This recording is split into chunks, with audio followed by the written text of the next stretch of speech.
Be me, Tom, early 30s. Married to my wife, Arlene, for about 5 years. We had what I thought was a pretty solid life. Nice little house in the suburbs, 2 cars, no major debts. We weren't rich, but we were comfortable. We had our routines. I thought routines were a good thing. They meant stability, a life we built together. Turns out I was wrong. The change was slow at first, almost unnoticeable. A few months back, maybe late last year, she started getting distant. It wasn't one big event, just a lot of little things that added up. She'd come home from her day and immediately glue herself to her phone. I'd ask how her day was, and she'd give me a one-word answer without looking up. The little things we used to do, like watching a show together after dinner, just stopped happening. She was always too tired or had a headache or just wanted to scroll through social media. The physical side of our marriage evaporated. I'd try to initiate something, and she'd roll over, saying she wasn't in the mood. It went from a few times a week to once a week, then to nothing at all for a month straight. I tried to talk to her about it. I remember one Saturday afternoon, I suggested we go for a hike to one of our old favorite spots. She just looked at me with this blank expression, told me she wasn't interested in doing the same old boring stuff. That word boring started to pop up a lot. Our life was boring. Our town was boring. I was boring. Around this time, she reconnected with an old friend from college. This friend was the polar opposite of our life. Always traveling, dating new people every other week, posting about her spiritual journeys and empowerment retreats. Arlene started spending a lot more time with her. After they'd hang out, Arlene would come home with all these new ideas and phrases. Suddenly, our marriage wasn't a partnership. It was a container. My feelings weren't valid concerns. They were my insecurities and a product of toxic masculinity. She started talking about finding her authentic self and how our stable life was stifling her growth. I tried to be supportive. I really did. I suggested we take a trip, just the two of us, maybe somewhere exciting. She shut that down immediately, said she needed to find herself on her own, not as part of a couple. The tension in the house got so thick you could cut it with a knife. I felt like I was walking on eggshells every single day. Anything I did or said could be interpreted as me trying to control her or hold her back. I was just trying to save my marriage. The breaking point came on a Tuesday night. I'll never forget it. I made her favorite dinner, tried to set a nice mood, maybe have a real conversation for the first time in weeks. She barely touched her food, just pushed it around the plate. After a few minutes of painful silence, she put her fork down and looked at me. Her eyes were cold. There was no emotion in them. She told me she'd done a lot of thinking and had a proposal.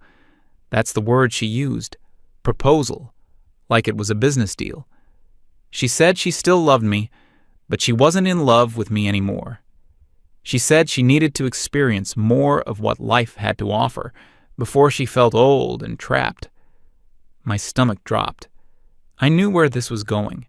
She told me she wanted an open relationship. I just stared at her. I couldn't even form words. She went on, explaining it all with this detached, clinical tone. It wouldn't mean we were breaking up. I'd still be her husband, her rock, her safe space. But she needed the freedom to explore connections with other people, specifically other men. I asked if I would have the same freedom. She actually scoffed, said that would be different. It would just be me trying to hurt her, whereas her doing it was about self-discovery. The hypocrisy was staggering, but I was too stunned to argue properly. I tried to reason with her. I brought up our vows, the life we built, everything we'd been through. I asked her if this was because of her friend. She got angry then, accused me of trying to isolate her and being a typical controlling husband. She said my resistance to her journey was proof of how much she needed it. Then came the ultimatum. We could either do this or she was leaving. There was no other option. I was a coward, I admit it. The thought of losing her, of our entire life crumbling to dust, was too much to bear. I thought maybe, just maybe, this was a phase. Maybe she'd try it, realize it was a terrible idea, and come back to me. I could weather the storm. I could be her rock. So I agreed. The moment the word yes left my mouth, I felt something inside me break. Arlene's whole demeanor changed instantly. The cold, distant woman was gone, replaced by someone giddy and excited. She gave me a quick peck on the cheek and said I wouldn't regret it. She spent the next hour on her phone, smiling and texting. I went into the living room and just sat there in the dark, feeling like the world's biggest fool. The first week was hell on earth. It was like she had been waiting for the starting gun to go off. She bought a bunch of new clothes, stuff that was way more revealing than anything she'd ever worn with me. She started going out multiple nights a week. Dinner with friends, she'd say, but we both knew what it was. She'd come home late, smelling of smoke and a cologne that wasn't mine. She made sure I knew about it too. There was this cruel edge to her. She wanted me to know the details. She wanted to see my pain. I think it validated her choice.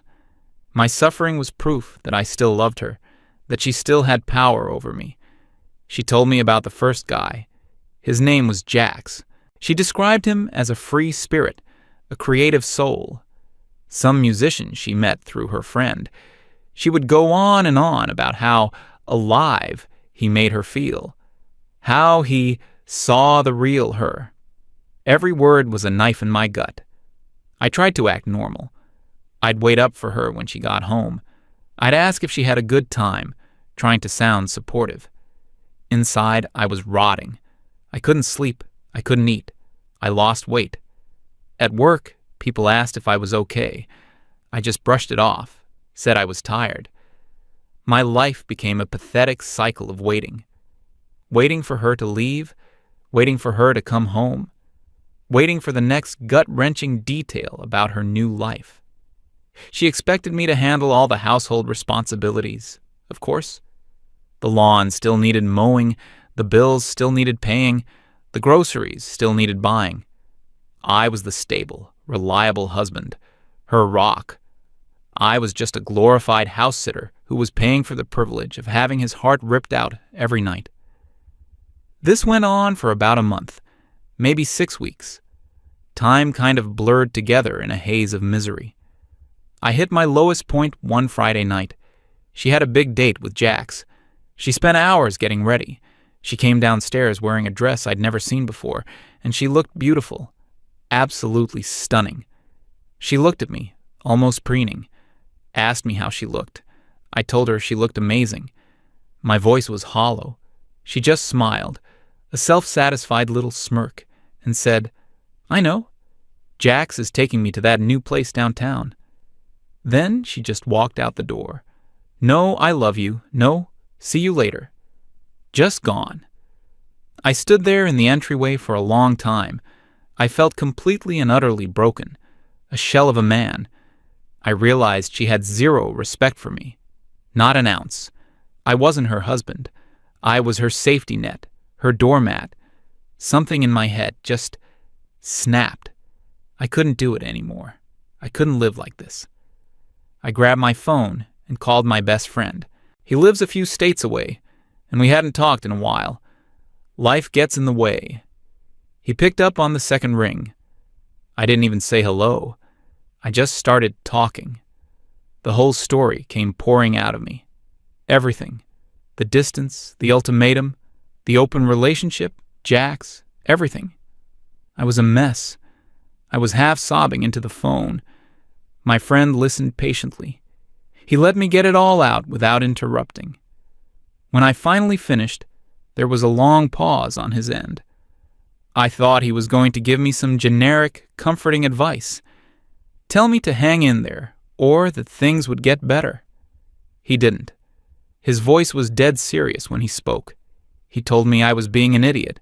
He said Arlene was playing a game, and I was losing spectacularly, because I was the only one following the rules she made up.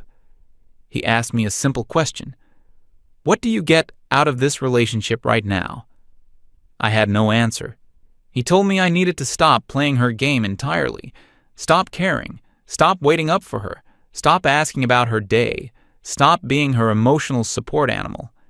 He said, she wants you to be her rock? A rock is hard and cold and doesn't give a damn. Be the rock. He told me to stop focusing on her and start focusing on myself. Go to the gym, reconnect with old hobbies, see my own friends, make my life my own again, not some sad waiting room for her. He said, the second you stop caring is the second you get your power back. She's feeding off your misery. Starve her. We talked for over an hour. By the time I hung up the phone, the despair was gone. It was replaced by a cold, hard resolve. He was right, all of it.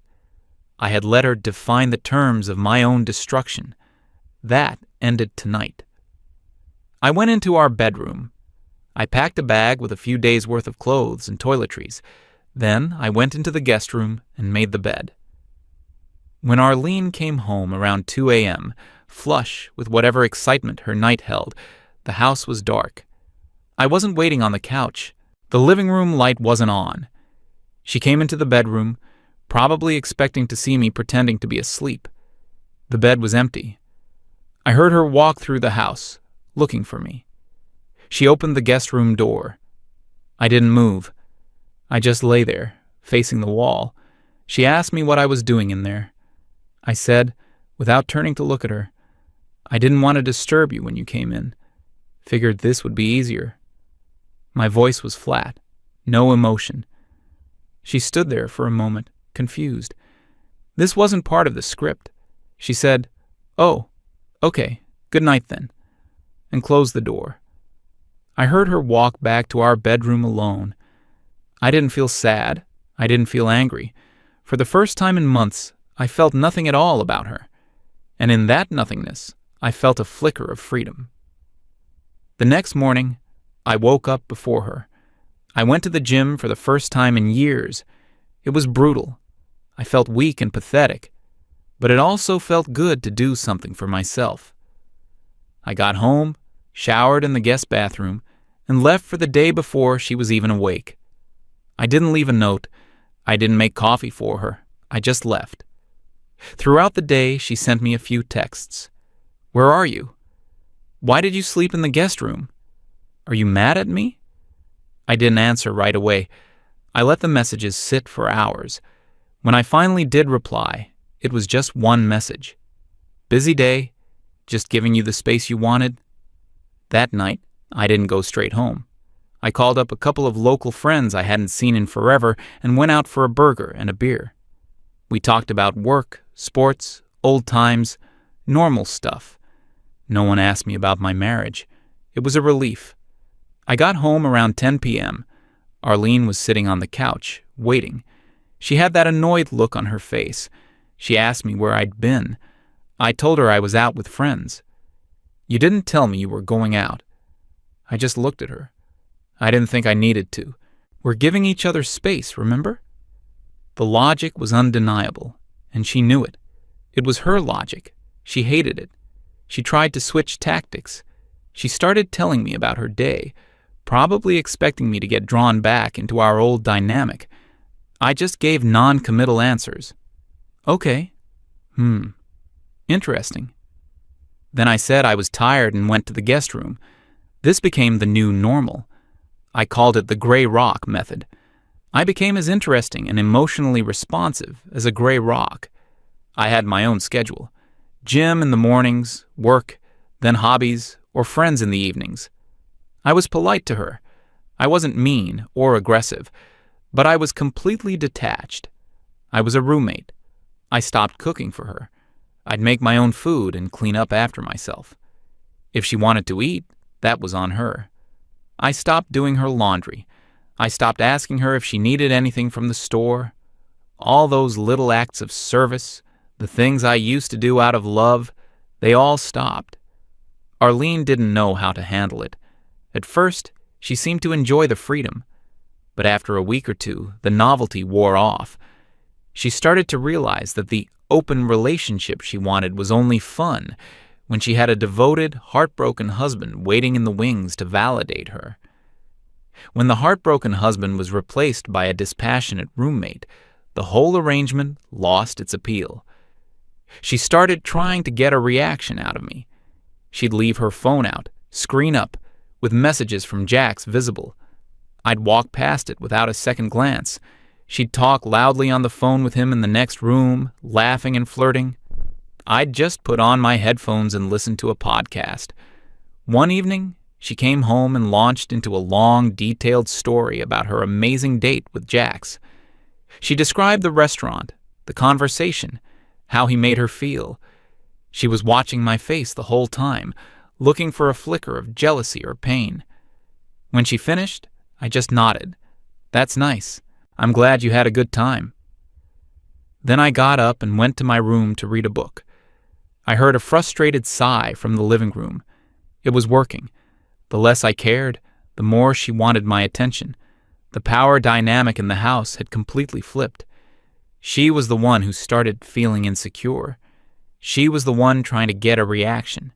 She started complaining that I wasn't communicating, that I was being cold and distant. I just reminded her that I was following the rules she set. This was the freedom and space she wanted so desperately. I was just honoring her wishes. The irony was so thick, it was almost funny. She had created this prison for herself, and she was only just starting to realize she was trapped in it. Her perfect fantasy was crumbling because one of the key components, my suffering, had been removed. I wasn't suffering anymore. I was getting better.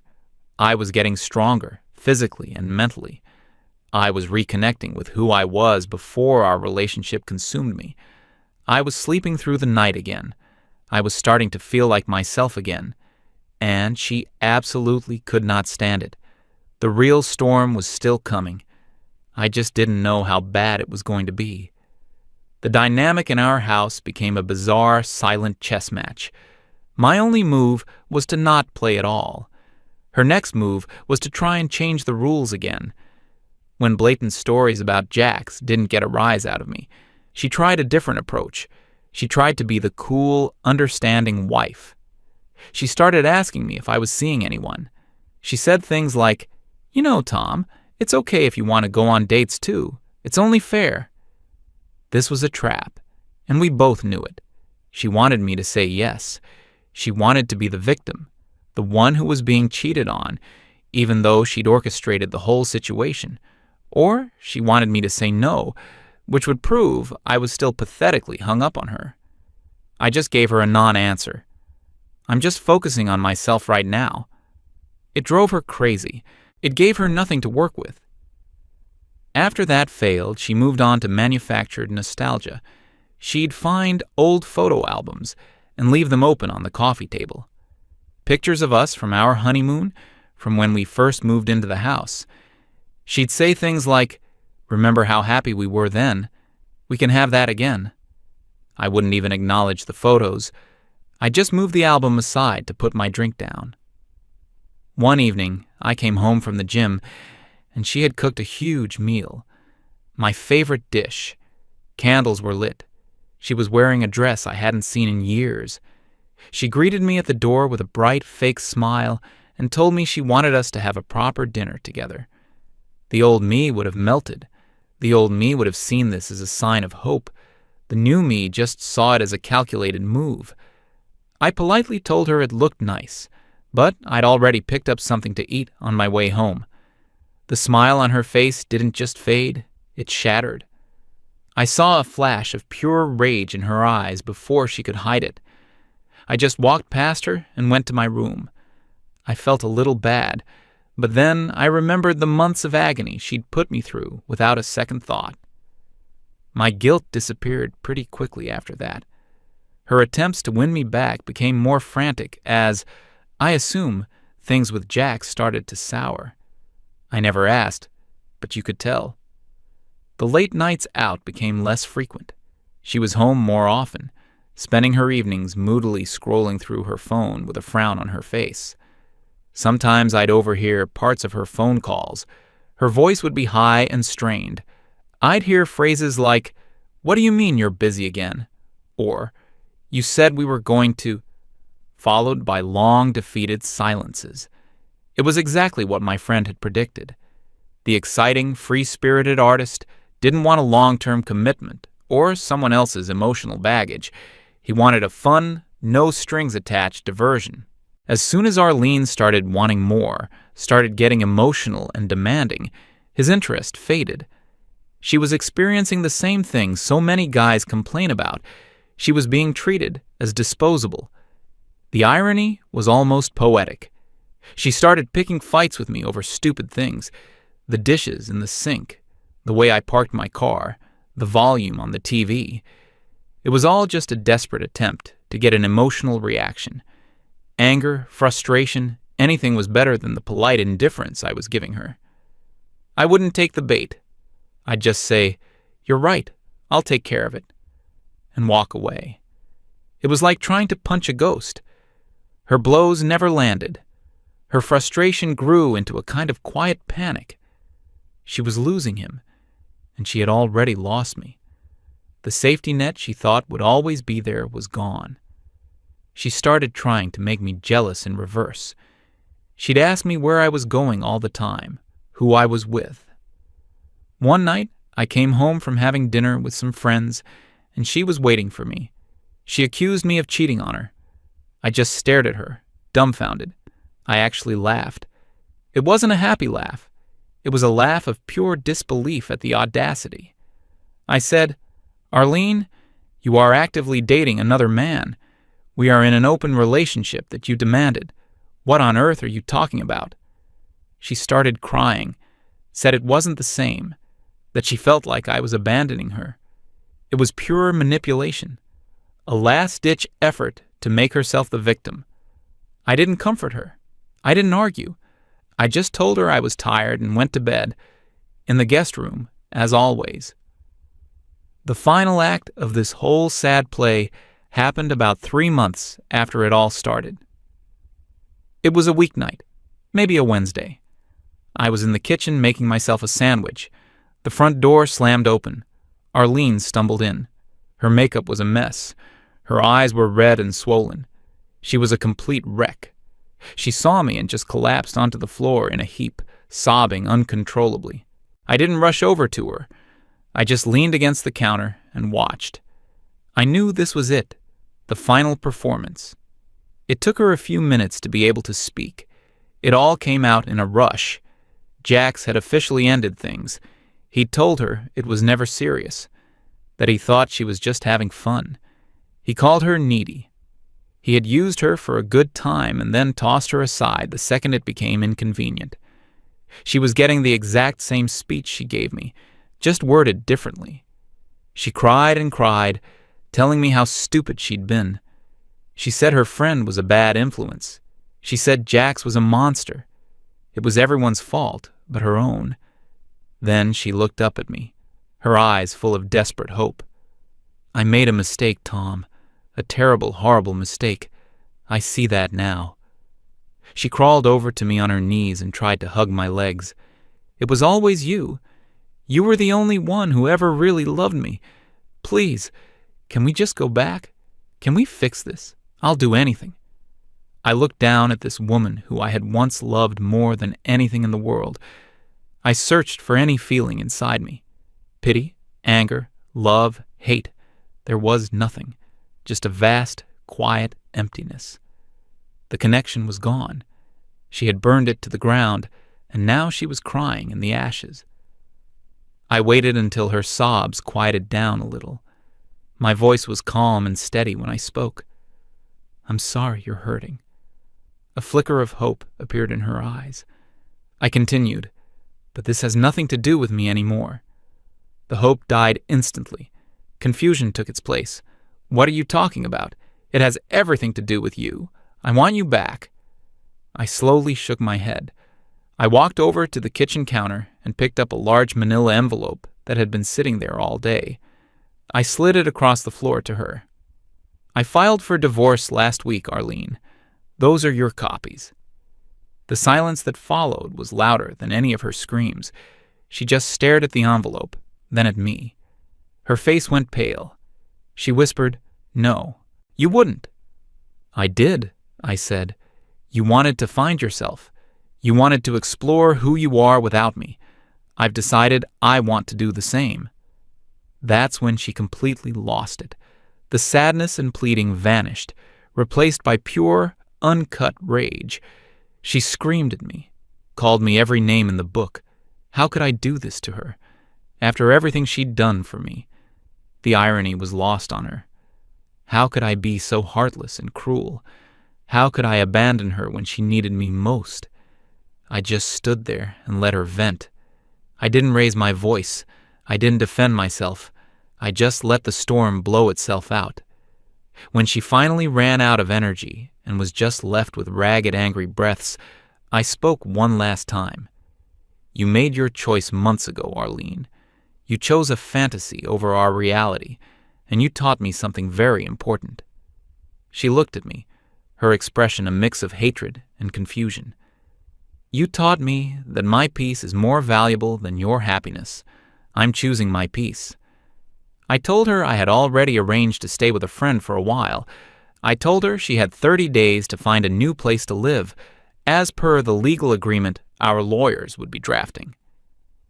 Then I walked past her, went to the guest room, picked up the bag that I had already packed that morning, and walked out of the house. I didn't look back. The divorce was messy in the way all divorces are, but it was straightforward. She tried to fight for everything, of course, tried to paint me as the villain. But I had documented everything, the texts, the dates. I had a clear timeline. My lawyer was good. Her story fell apart under scrutiny. She didn't get half of what she wanted. In the end, she walked away with what she came in with, and not much more. I heard through a mutual acquaintance that she had to move back in with her parents for a while. Her empowered friend was suddenly nowhere to be found when Arlene actually needed help. Funny how that works. It's been about a year now. I sold the house. I didn't want to live with the ghosts of what happened there. I have a smaller place now, just for me. It's quiet. It's peaceful. I spent a lot of time working on myself. Not just the gym, but rediscovering my hobbies. I bought a project car, an old clunker I'm fixing up in my garage. It's something I always wanted to do, but never had the time for. My friends come over. We work on the car, have a few beers, talk about anything and everything. I'm not dating, I'm not looking. Maybe someday, but not now. For the first time in a very long time, I'm happy just being by myself. Sometimes I think about what Arlene did. It wasn't just about her wanting to be with other men. It was about power. She wanted the freedom of being single with the security of being married. She wanted a safety net that she could look down on from her tightrope. The moment I removed the net, she fell. She didn't want an open relationship. She wanted a cage for me and a playground for her. The only thing I did was walk out of the cage she built, and it destroyed her. I don't hate her. I don't feel anything for her at all. She's just a lesson I had to learn the hard way. Never set yourself on fire to keep someone else warm. They'll just complain that you're not burning bright enough.